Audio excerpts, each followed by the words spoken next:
महंगाई का तूफान है कि थमने का नाम ही नहीं ले रहा। जेहलम में इस वक्त अशिया खुरनोश की कीमतें आसमान से बातें कर रही हैं। रिपोर्ट करेंगे बाबर हुसैन।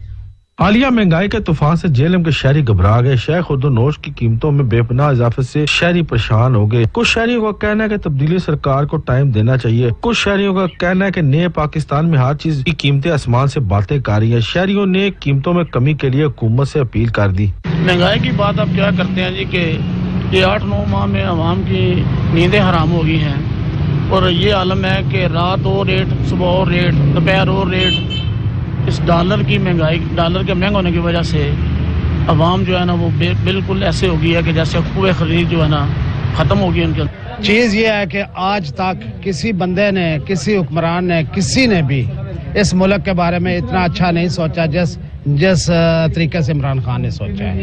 कुछ शहरियों का कहना है कि पिछली हुकूमत की पॉलिसियों की वजह से महंगाई ज्यादा हो रही है और कुछ का कहना है कि हुकूमत को आम सारे को रिलीफ देनी चाहिए। लेकिन महंगाई के तूफान से शहरी घबराए हुए हैं और उनका कहना है कि महंगाई पे कंट्रोल किया जाए। कैमरामैन सनान अली के साथ बाबर हुसैन, सच न्यूज़, जेहलम।